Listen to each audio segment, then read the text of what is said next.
ওয়ারাহমাতুল্লাহি ওয়া বারাকাতুহু। ঘুমিয়ে পড়েছেন সব নাকি? আসসালামু আলাইকুম ওয়া রাহমাতুল্লাহি ওয়া বারাকাতুহু। ওয়া আলাইকুম আসসালাম ওয়া রাহমাতুল্লাহি ওয়া বারাকাতুহু।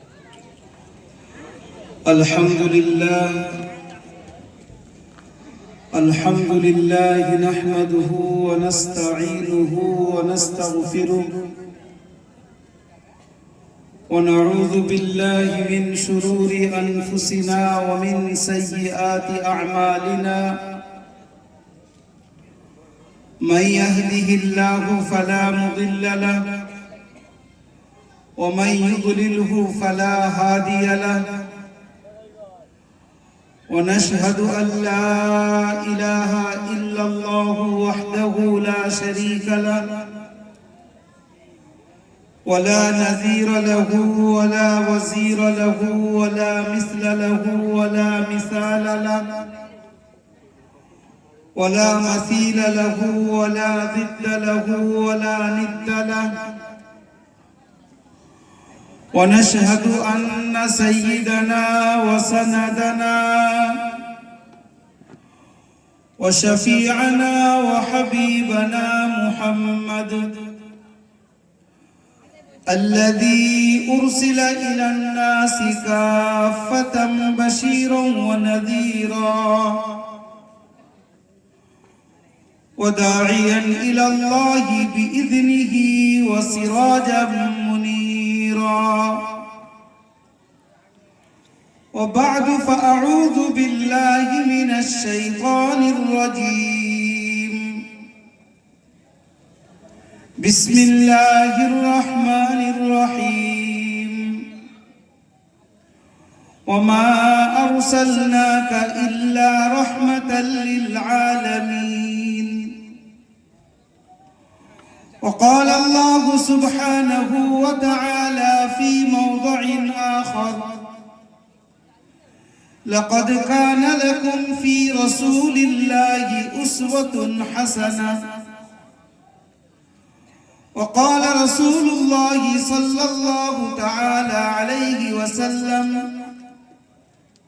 يا أبا سفيان جئتكم بكرامة الدنيا والآخرة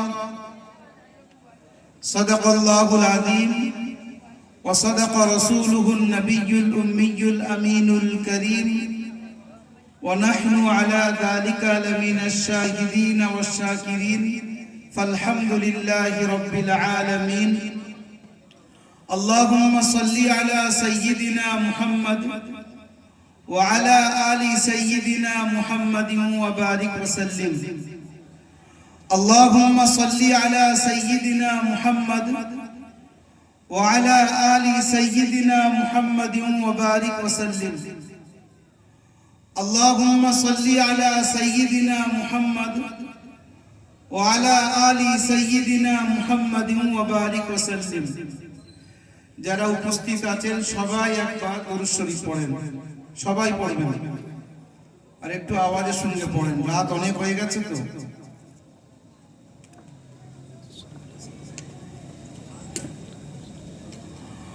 অনন্ত অসীম প্রেমময় তুমি বিচার দিনের স্বামী, যত গুণগান হে চির মহান তোমারই অন্তর্যামী। দুলকে ভুলকে সবারই ছাড়িয়া তোমারই চরণে পড়ি লুটাইয়া, তোমারই সকাশে যাচি হে শপথি তোমারই করুণা কামি। সরল সঠিক পূর্ণ পন্থা আমাদের দাও গো বলি, চালাও সে পথে যে পথে তোমার প্রিয়জন গেছে চলি।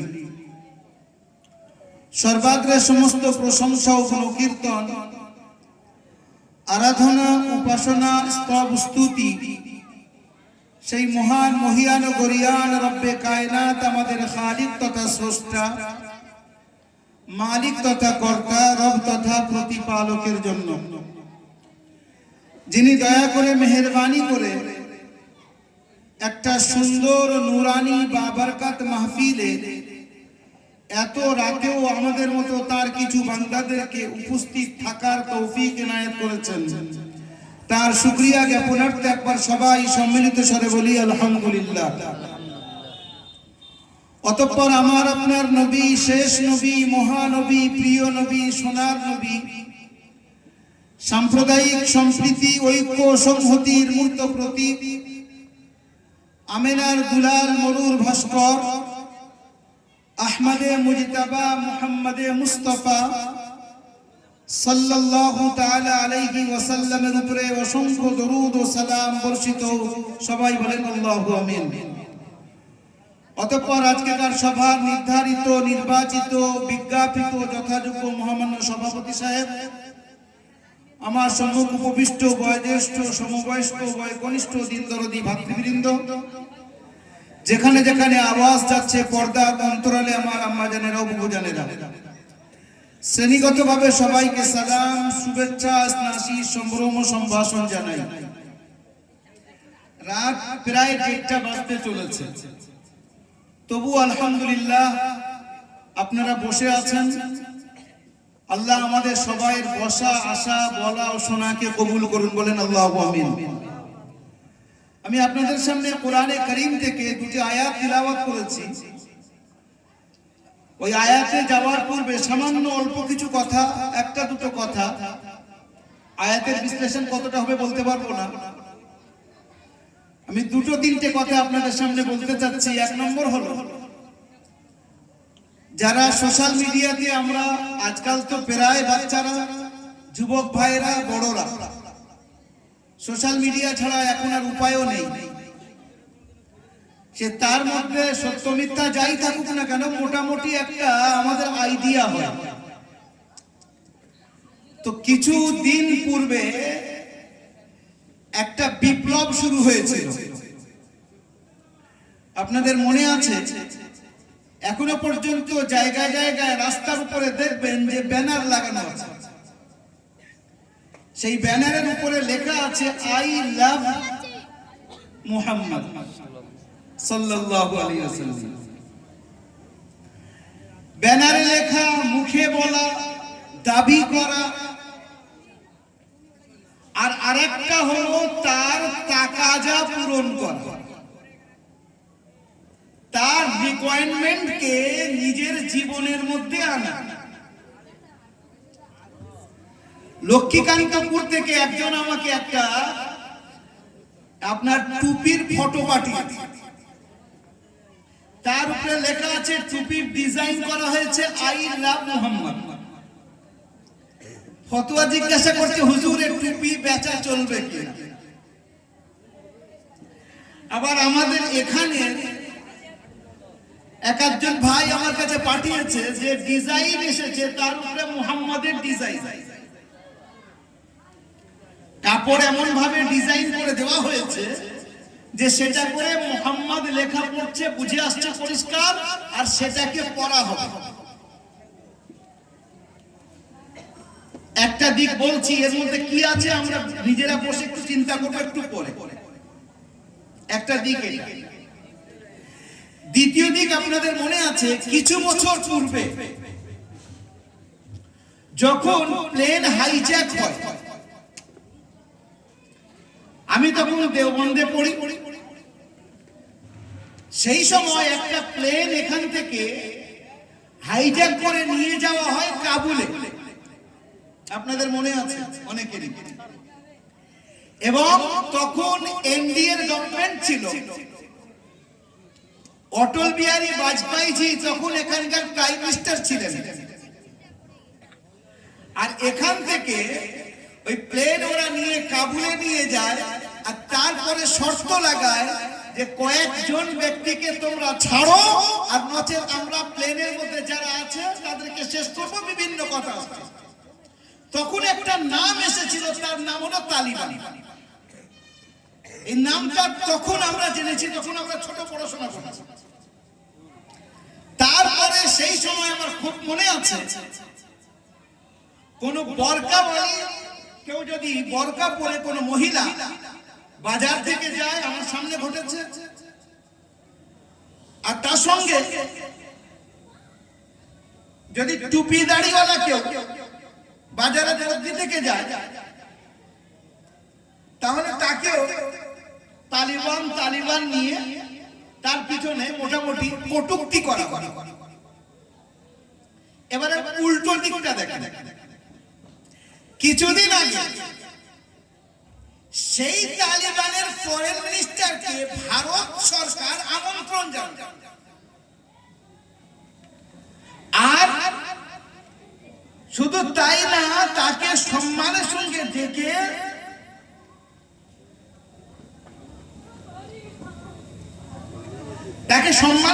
ডাকা হলো, আর তার সঙ্গে তাকে দেওবন্দে আসারও ব্যবস্থা করা হলো। দেওবন্দ মাদ্রাসা তিনি ঘুরলেন, আর হাজার হাজার মানুষ, আশপাশ থেকে হাজার হাজার, বরং কেউ কেউ বলেছে 1-1 লাখ মানুষ তাকে দেখতে এসেছে। সেই সময় সোশ্যাল মিডিয়াতে একটা ক্লিপ চলছে দুজন ব্যক্তির। একজন হলেন আমাদের ভারতবর্ষের বর্তমানের যিনি সর্বসর্বা, তার ক্লিপ চলছিল, আর আরেকজন হলেন উত্তরপ্রদেশে যিনি বর্তমানে সিএম আছেন, ওনার ক্লিপ চলছে। আচ্ছা, তালিবান মানে গালি ছিল, আর টুপি দাড়িওয়ালা দেখলে তখন বলা হতো তালিবান। আর তাদেরকে এত সুন্দরভাবে অভ্যর্থনা এখানে জানানো হলো, ব্যাপারটা আমাদের বোধগম্যের বাইরে। এবার ওপার ছোট থেকে আসছে, কথাটা ভালো করে বুঝবেন। I think plenty of thinkers and educated people are present here, যারা আমরা বুঝি আলহামদুলিল্লাহ। এই যে আই লাভ মুহাম্মদ, আমি শুরুতে যাচ্ছি, একটু খেয়াল করে শুনবেন। আই লাভ মুহাম্মাদের দুটো দিক আছে।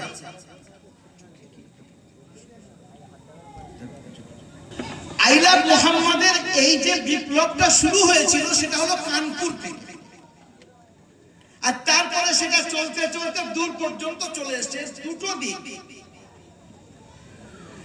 একটা দিক হলো যে আই লাভ মুহাম্মদ এটা শুধু বলা না, এটা আমাদের জীবন, শুধু না আমাদের ঈমানের অংশ। এছাড়া আমাদের অস্তিত্ব নেই। আল্লাহর মাহবুব নিজে বলেছেন, লা ইউমিনু আহাদুকুম হাত্তা আকুনা আহাব্বা ইলাইহি মিন ওয়ালিদিহি ওয়া ওয়ালাদিহি ওয়ান নাসি আজমাইন।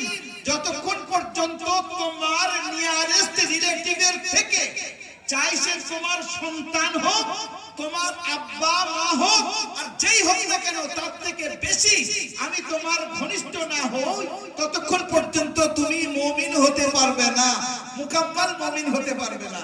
এটা হলো বাস্তব কথা। এবার আমরা আমাদের জীবনের সঙ্গে একটু মিলিয়ে দেখি, যারা এখানে বসে আছি যুবক ভাইরা, একা একা একবার একটু চোখ বন্ধ করে চিন্তা করে দেখি। একটা হলো জবান থেকে দাবি করা, আর একটা হলো বাস্তবের সঙ্গে মিলিয়ে দেখা। এই মিলানোর অবস্থাটা কি, আমি একটা ছোট্ট ঘটনা আপনাদেরকে বলছি, তাহলে বুঝতে পারবেন। একটা কিতাব আছে, তার নাম হলো তারাশে। তারাশে মানে বিভিন্ন কিতাব থেকে খুঁজে খুঁজে কিছু ঘটনাবলী লেখা হয়েছে। লেখকের নাম কি? লেখকের নাম হলো হযরত মাওলানা মুফতি তাকি উসমানী। ইনি এমন একটা কাজ করেছেন, আজ পর্যন্ত পৃথিবীর ইতিহাসে কেউ করতে পারে না। কি করেছেন? আশ্চর্য হবে। একজন মাওলানা সাহেব, মুফতি সাহেব কি কাজ করেছেন, এনার একটু ইতিবৃত্ত আর এনার একটু ইতিহাস বললে বুঝতে পারবেন। আপনারা বা আমরা যারা কোরআনের ব্যাখ্যা পড়ি, সেই ব্যাখ্যার মধ্যে থেকে একটা ব্যাখ্যার নাম হলো মারিফুল কোরআন। আসলে কিতাবটা লেখা হলো উর্দুতে, 8টা এর খণ্ড। এর বাংলাও হয়ে গেছে। বাংলা যদি আমাদের কাছে কেউ জিজ্ঞাসা করে, আমি কোরআন বুঝতে চাই, বাংলায় বুঝবো তো কোন কিতাব নেব, তা আমি প্রথমবারই বলে দিই মারিফুল কোরআন। কেন আমরা বলি, আমি শুধু না, আমরাই বলি, বলুন স্যার। মারিফুল কোরআন যিনি লিখেছেন, তার নাম হলো মুফতি শফি সাহেব। ওনার ছোট ছেলে, তার নাম হলো মুফতি তাকি উসমানী, তিনি বেঁচে আছেন। উনি কি করেছেন? প্রায় 150 উপরে কিতাব উনি লিখেছেন। কি কি ভাষা? আরবি ভাষা, উর্দুতে এবং ইংরেজিতে। এই মারিফুল কোরআনকে উনি ইংলিশে ট্রান্সলেশন করেছেন নিজে থেকে, ওনার আব্বার কিতাব। আমাদের পাশের একটা দেশের সুপ্রিম কোর্টের, শরীয়ত সুপ্রিম কোর্টের উনি প্রধান বিচারপতি ছিলেন। শুধু তাই না, তার সঙ্গে সঙ্গে উনি বুখারী শরীফ পড়ান এখনো, তিরমিজি শরীফ পড়ান এখনো। আর তার সঙ্গে পৃথিবীর এমন কোন দেশ নেই যে দেশে প্রায় উনি ভ্রমণ করেননি। 3টে কিতাব লিখেছেন শুধু পৃথিবী ঘোরার উপরে। প্রথমটার নাম হলো জাহানে দিদা, দ্বিতীয়টার নাম হলো দুনিয়া মেরে আগে, আর তৃতীয়টার নাম হলো সফর দর সফর। আমি শুধু জানার একটু ইতিবৃত্ত এই জন্য বলছি, জিনিসটা বোঝার ব্যাপার। উনি যে কাজটা করেছেন সেটা হলো যে আমরা কোন কিতাব লিখি, কোন বই লিখি, তো আমরা নিজের বাড়িতে, নিজের ঘরে, নিজের জায়গায় যেখানে থাকি সেখানে বই লিখি। আশ্চর্য হবেন, উনি কোরআনের ব্যাখ্যা লিখেছেন পুরোটাই হাওয়ার উপরে বসে। তার মানে কি, প্লেনের মধ্যে বসে সারা দুনিয়ায় সফর করেছেন। আর আল্লাহকে বলেছেন, আল্লাহ আমি তোমার কালামের তাফসীর লিখব, ব্যাখ্যা লিখব, আমি জমিনে বসে না, আমি হাওয়ার মধ্যে তোমার নাম আর তোমার কালামের তাফসীর আমি লিখে কমপ্লিট করব। চিন্তা করতে পেরেছেন, এই পৃথিবীর ইতিহাসে প্রথম ব্যক্তি যিনি হাওয়ায় বসে আল্লাহর কালামের তাফসীর লিখেছেন। আর তার সঙ্গে অনেক কাজ করেছেন। ওনার এই কিতাব থেকে আমি একটা ঘটনা আপনাদেরকে বলছি, তার নাম হলো তারাশ। বলছিলাম যে আই লাভ মুহাম্মদ, আমি হুজুরকে ভালোবাসি। একটা হলো দাবি করা, মা আমি তোমাকে ভালোবাসি, আব্বা তোমাকে ভালোবাসি। নিশ্চয়ই ভালোবাসি, কিন্তু জবান থেকে শুধু বললাম না, তার কিছু দাবি আছে। সেই দাবিটা কতটা পূরণ করছে? একটা হলো আমরা বলি যে আমরা যেটা মুখ থেকে ব্যবহার করি, বলি, সেটা ফেরেশতা বসে আছে লিখছেন। এই তারাশের কিতাবের মধ্যে একটা আশ্চর্য ধরনের ঘটনা লিখেছে, যেটা আমাদের জন্য বোঝার যে আইলা মুহাম্মাদের সঙ্গে ব্যাপারটা কি রকম। হযরত আব্দুল্লাহ ইবনুল মুবারক রাহমাতুল্লাহি আলাইহি খুব বড় বুজুর্গ। কে? বুখারী শরীফ যিনি লিখেছেন, ওনার দাদা উস্তাদ, যিনি বুখারী লিখেছেন তার নাম মুহাম্মদ। তো মুহাম্মাদের উস্তাদের উস্তাদ, যাকে দাদা উস্তাদ বলেন, তিনি একটা কিতাব লিখেছেন আল মুস্তাতরাফ। অনেক কিতাব আছে, সেই কিতাবের মধ্যে এই ঘটনাটা বলেছেন। আশ্চর্য টাইপের ঘটনা বলছেন। আব্দুল্লাহ ইবনে মুবারক রাহমাতুল্লাহ আলাইহি বলেছেন যে আমি একদিন হজ থেকে ফিরছি। হজ থেকে ফেরার সময় রাস্তায় দেখছি যে একজন বুড়ি মা মোটা জামা কাপড় পরে নিজেকে হেফাজতের সঙ্গে রাস্তায় বসে আছে।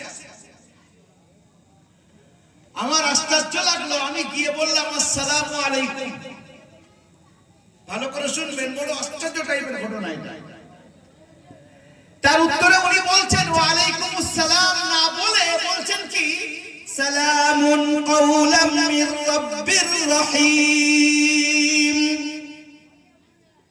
একজন সালাম করেছেন, আর বুড়িমা উত্তরে বলছেন সালামুন কাওলাম মির রাব্বির রহিম।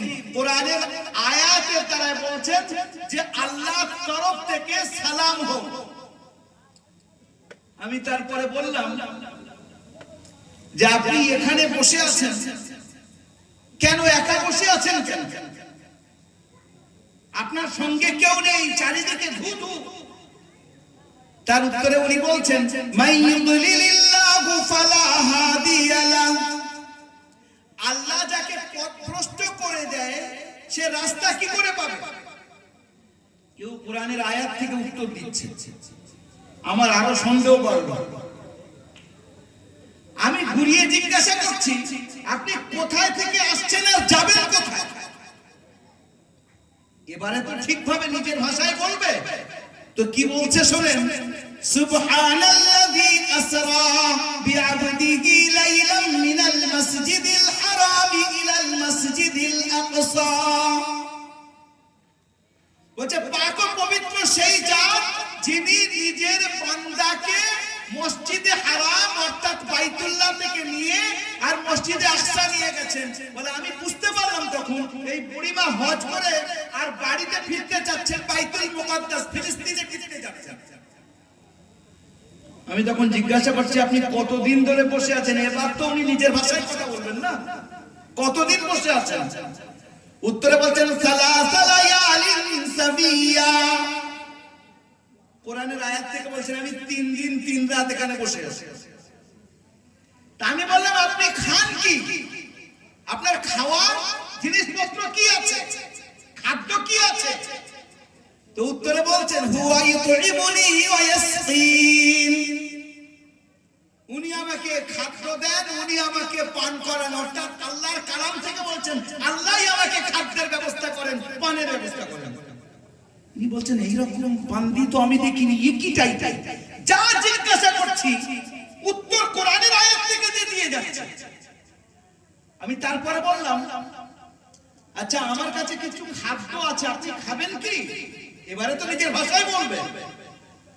তখন বলছে আতিমুস সিয়ামা ইলাল লাইল, বলে রোজা রাত পর্যন্ত, সন্ধ্যা পর্যন্ত পুরো করো।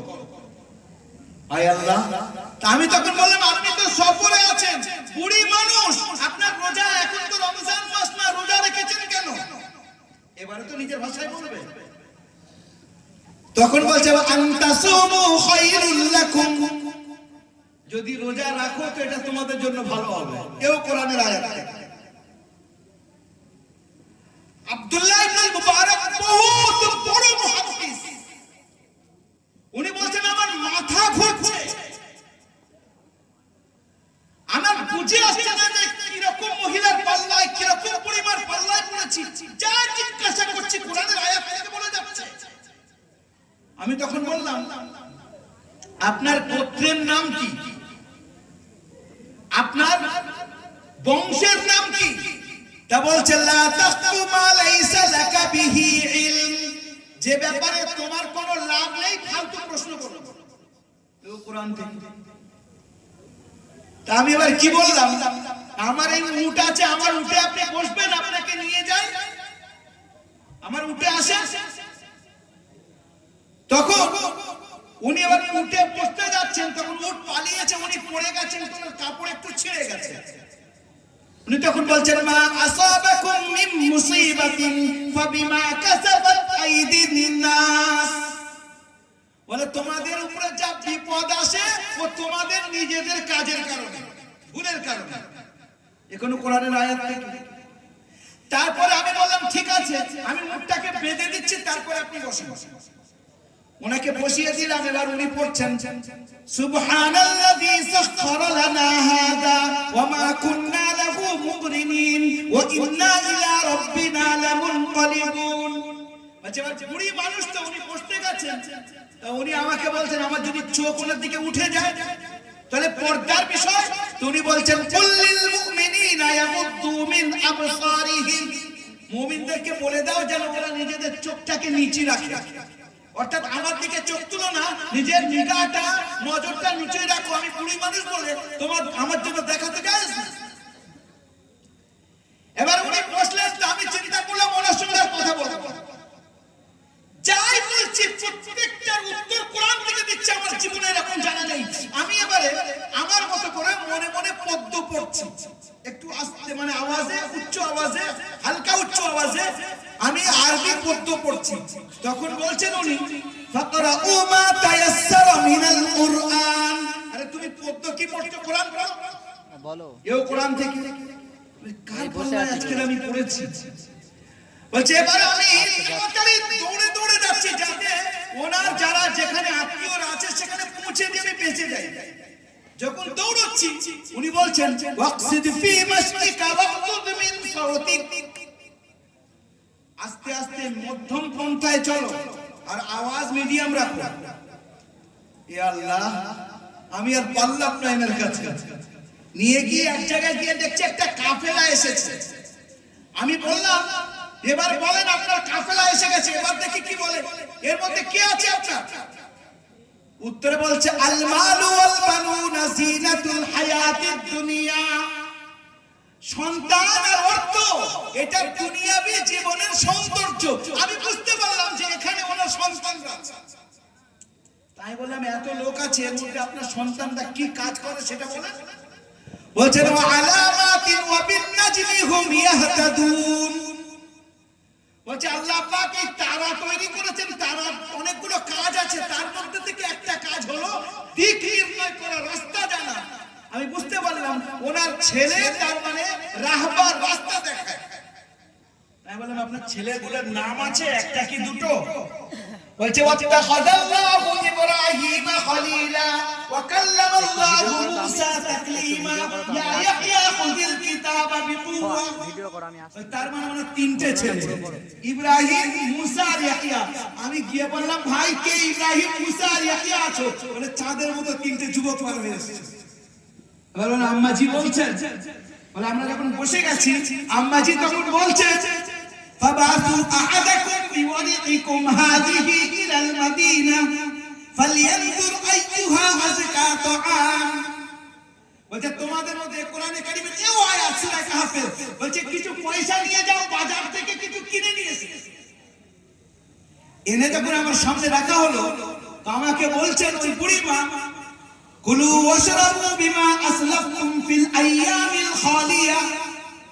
তুমি আমার সঙ্গে ভালো ব্যবহার করেছো, ওই জন্য মেহমানদারি হচ্ছে, তুমি মেহমানদারি গ্রহণ করো, খাও।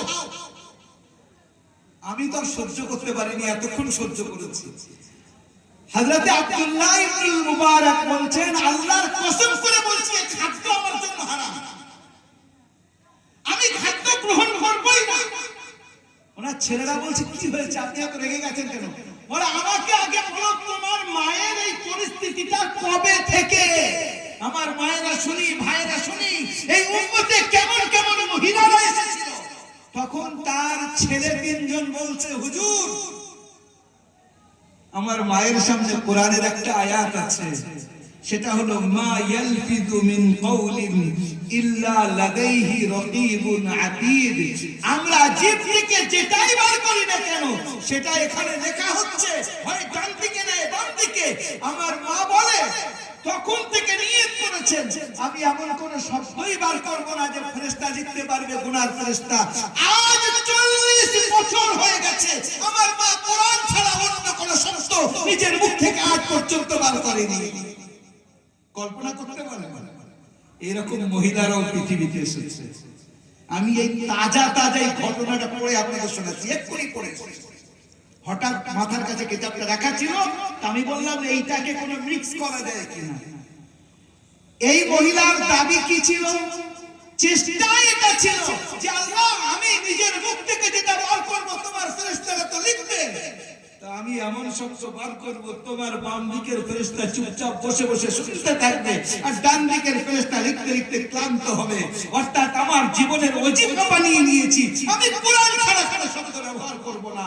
তার ছেলেরা বলছেন, আর যিনি লিখছেন তার ব্যাপারে দ্বিমত নেই, এত বড় মুহাদ্দিস তিনি আব্দুল্লাহ ইবনে মুবারক, তিনি বলছেন যে তার ছেলেরা আমাকে বলছে 40 বছর হয়ে গেছে আমার মা কোরআন ছাড়া অন্য কোনো শব্দ ব্যবহার করে না। এবারে আসেন, একটা হলো উনি চেষ্টা করেছেন, করে দেখিয়েছেন। আমরা বলি আই লাভ মুহাম্মদ, আমরা বলি, আমাদের মধ্যে চেষ্টায় কতজন আছে? মুহাম্মদুর রাসূলুল্লাহর মুহাব্বত তার প্রমাণ চাই, সেই প্রমাণ কতজন দিতে পেরেছে? হযরতে আবু সুফিয়ান রাদিয়াল্লাহু তাআলা আনহু, যাদের একটু আগে আমি হাদিস পড়েছি আপনাদের সামনে, আবু সুফিয়ান উনি তখন মুসলমান হননি। নবী করিম সাল্লাল্লাহু আলাইহি ওয়াসাল্লামের শ্বশুর যখন মুসলমান হননি, সেই সময় মদিনায় কোন কাজে গেছেন। আশ্চর্য হবেন, আবু সুফিয়ানের কানে খবর এসেছে যে তোমার মেয়ে, তার নাম হলো হযরত আবু সুফিয়ানের মেয়ে, ওনার ওনার নাম হলো উম্মে হাবিবা। উনি আল্লাহ রাসূলের সঙ্গে বিয়ে করেছেন। তো সেই সময় মেয়ের কানে মেয়ের কথা তানার কানে গেছে যে তোমার মেয়ে বিয়ে করেছে কার সঙ্গে? হযরত মুহাম্মদ রাসূলুল্লাহর সঙ্গে। তো আবু সুফিয়ান উত্তরে কি বলেছেন? It was written with golden ink in the Islamic history so far. আজও পর্যন্ত এটা স্বর্ণাক্ষরে লেখা আছে। আবু সুফিয়ান হুজুরের চরমতম শত্রু। উত্তরে বলছে ইন্নাহু ফাহলুন লা ইউজলা আনফুহু। মুহাম্মদ রাসূলুল্লাহ এত সুন্দর ব্যক্তিত্ব, ওনার সঙ্গে আমার ধর্মের লড়াই, নীতিগত লড়াই, কিন্তু ব্যক্তিত্বের দিক থেকে মুহাম্মদ রাসূলুল্লাহ থেকে সুন্দর যদি পৃথিবীর মধ্যে দ্বিতীয় কেউ থাকতো, আমার মেয়ে আমি বলতাম তুমি তার সঙ্গে বিয়ে করো। আমার নজরে মুহাম্মদ রাসূলুল্লাহ থেকে সুন্দর তোমার জন্য স্বামী দ্বিতীয় কেউ হতে পারে না। বলেন সুবহানাল্লাহ। সে আবু সুফিয়ান গেছেন কোথায়? মদিনাতে। তখন মুসলমান না, পৌঁছেছেন মদিনায়। কোনো কাজে গেছেন তো চিন্তা করলেন মেয়ের বাড়ি থেকে একটু ঘুরে যাই। মেয়ের বাড়িতে গেছেন তো হযরত উম্মে হাবিবা বিছানা গুড়িয়ে দিয়েছেন।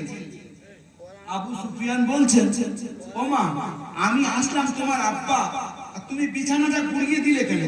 তার মানে কি তুমি কি বলতে চাচ্ছ? বিছানাটা আমার যোগ্য না, না আমি বিছানার যোগ্য না? তার মেয়ে উত্তরে বলছেন আব্বা আপনি এই বিছানার যোগ্য না। তার মানে এই বিছানায় সাইয়্যিদুল আউয়ালিন ওয়াল আখিরিন বসেন, আর আপনি মুসলমান নন, আপনার মধ্যে ঈমান নেই, ওই জন্য আপনি এই বিছানায় বসতে পারেন না। নিজের আব্বা, নিজের জন্মদাতা পিতা মুহাম্মদুর রাসূলুল্লাহর ভালোবাসা ইন্তিহা, এটা যে বিছানা গড়িয়ে দিলেন আর তানাকে ওখানে বলছেন যে আপনি এখানে বসেন, এর উপরে বসতে পারবেন না। শুরু থেকে নিয়ে আজ পর্যন্ত একটা হলো দাবি করে, আমরা দাবি করি, আর একটা হলো বাস্তবের সঙ্গে মিলিয়ে দেখা। আসেন পরিস্থিতি কোন দিকে গড়িয়েছে গত 2 বছর ধরে আমরা বক্তব্যের মধ্যে বলছি, বিভিন্ন জায়গায় বলি, ফিলিস্তিন নিয়ে বারবার বলেছি। আজ আলহামদুলিল্লাহ যেমনই হোক ফিলিস্তিনের মধ্যে সিজ ফায়ার হয়েছে। চালাকিটা দেখেন, সিজ ফায়ার মানে কি? সিজ ফায়ার মানে হলো যুদ্ধ বিরতি হয়েছে, যুদ্ধ বন্ধ হয়েছে। যুদ্ধ কোন দিক থেকে হয়? উভয় পক্ষ মিলে যখন কোন যুদ্ধ করে তখন যুদ্ধ বলে। আর এখানে উভয় পক্ষের যুদ্ধ হচ্ছিল।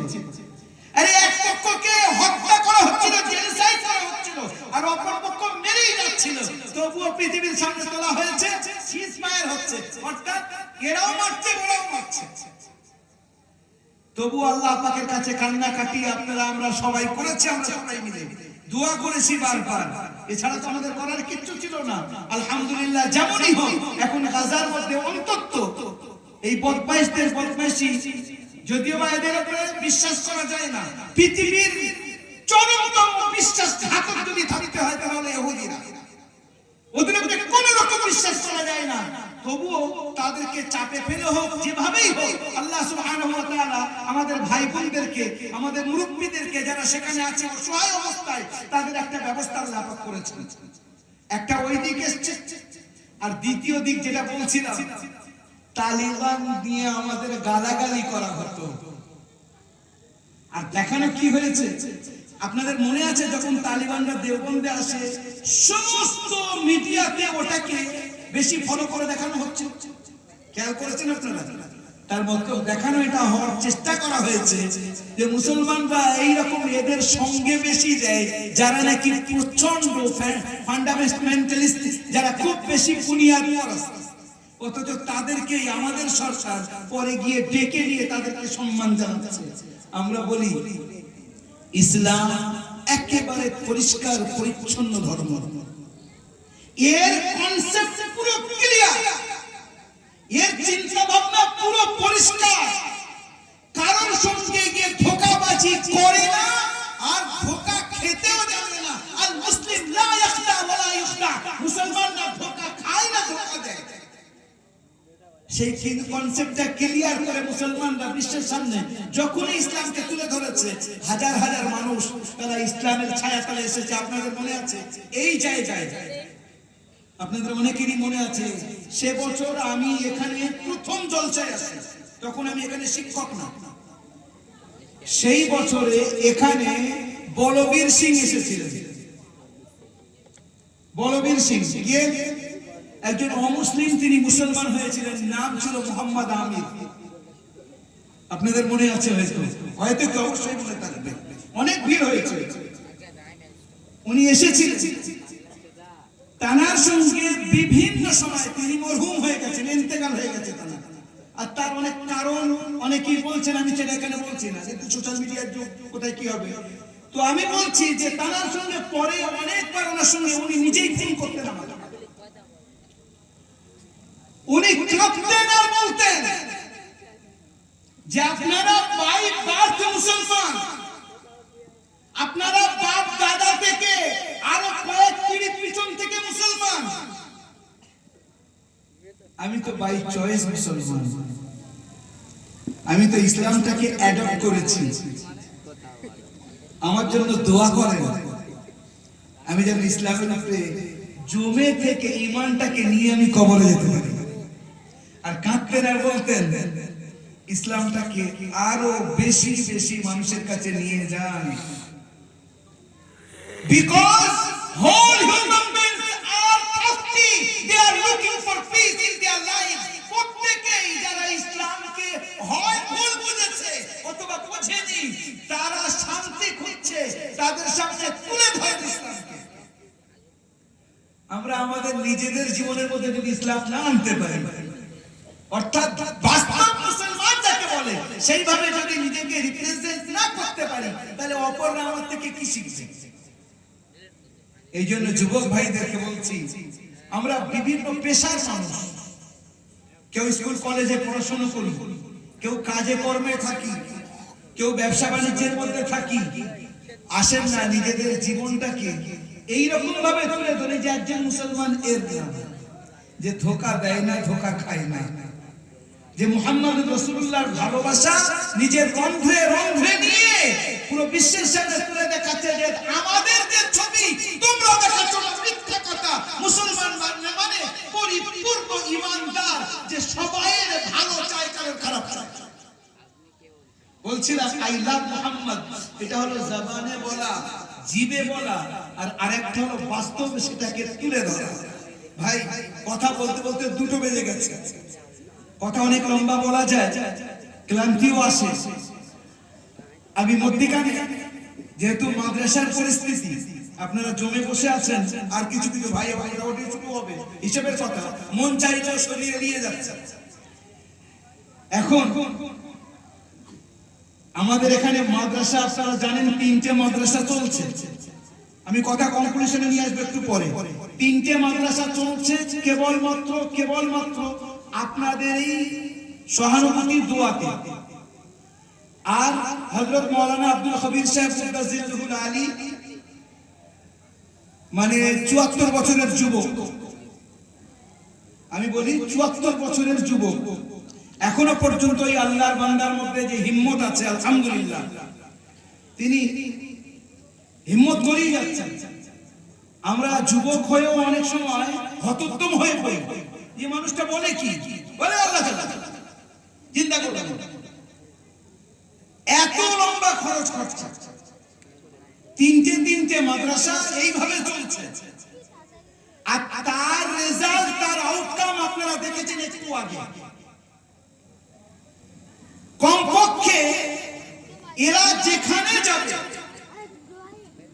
এরা 2-5 জন, আমাদের যে ছাত্ররা গতবারে ফারেক হয়েছে, এবছর যারা পাবলি হয়েছে, আগেও যারা ফারেক হয়েছে, অধিকাংশ যখন আমাদের কাছে আসে জিজ্ঞাসা করি প্রথম এই কাজ কি করছো?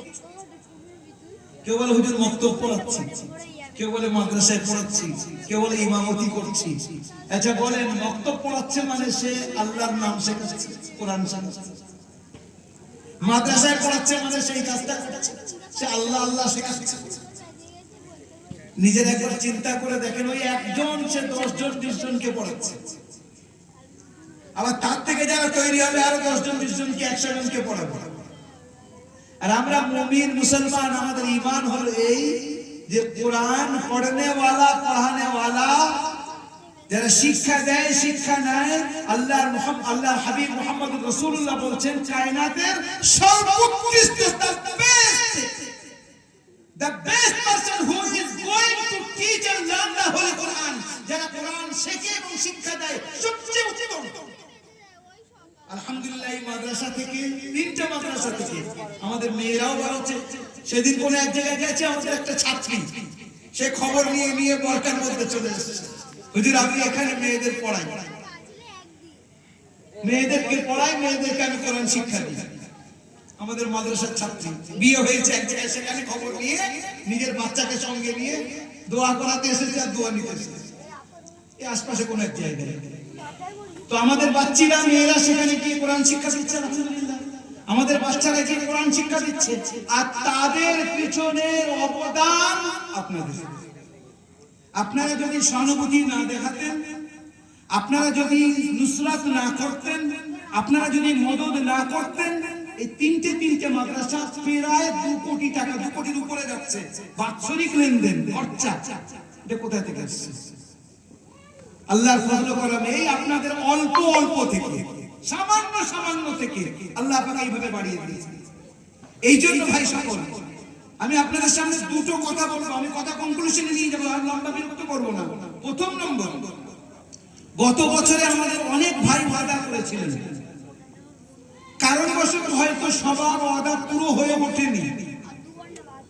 সেটা আলোচনায় এসেছে যে আমরা অনেকে ওয়াদা করি, কিন্তু আমরা হয়তো কারণবশত অসুবিধার কারণে কমপ্লিট করতে পারি না। তো ওয়াদা করলে মাদ্রাসার পরিস্থিতি আপনারা জানেন, আপনাদেরও পরিস্থিতি, আমরা গরিব মানুষ সবাই, কিন্তু দিনের জন্য আলহামদুলিল্লাহ আমাদের দিন। এই পরিস্থিতিতে আমাদের সবাই মিলে চেষ্টা করতে হবে। এত মাদ্রাসা চলছে আলহামদুলিল্লাহ, তার মধ্যে আমাদের প্রাণপ্রিয় 3টে মাদ্রাসা চলছে। এই পরিস্থিতিতে আমাদেরকে এগিয়ে আসতে হবে যতটুকু আমরা পারি। আমি প্রথম আপনাদের কাছে যেটা বলতে চাচ্ছি, এত ভাই বসে আছেন, এত রাত পর্যন্ত 2টো অলরেডি বেজে গেছে, আপনাদের এই ভাইয়ের দিকে খেয়াল করুন। প্রথম কোন আল্লাহর বান্দা বিসমিল্লাহ বলছেন প্রথমে, আমি কোনো অ্যামাউন্ট নির্ধারিত করছি না, 10,000 হোক, 20,000 হোক, 5,000 হোক, 2,000 হোক, 1,000 হোক, যেমন সম্ভব কোন আল্লাহর বান্দা আছেন প্রথমে বিসমিল্লাহ দেখেন। আমার বাপি ভাই, এই যে এদিকে বাপি ভাই, 5,000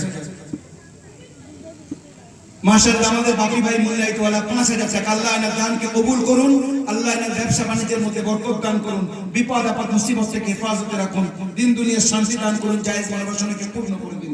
বলুন ভাই, দ্বিতীয় কোন আল্লাহর বান্দা যারা উপস্থিত আছেন দয়া করে একটু মাশাআল্লাহ,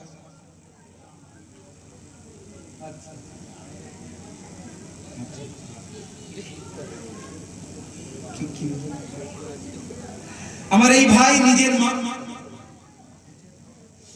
নিজের মা আশুরা শেখ, তার নামে, তার সুস্থতার জন্য, তিনি যাতে ভালো থাকেন, আল্লাহ ওনার হায়াতকে দারাজ করুন। 10,000 টাকা দান করেছেন, আল্লাহ ওনার দানকে কবুল করুন, ওনার মায়ের হায়াতকে দারাজ করুন, বিপদ আপদ থেকে আমার এই ভাইকে হেফাজতে রাখুন।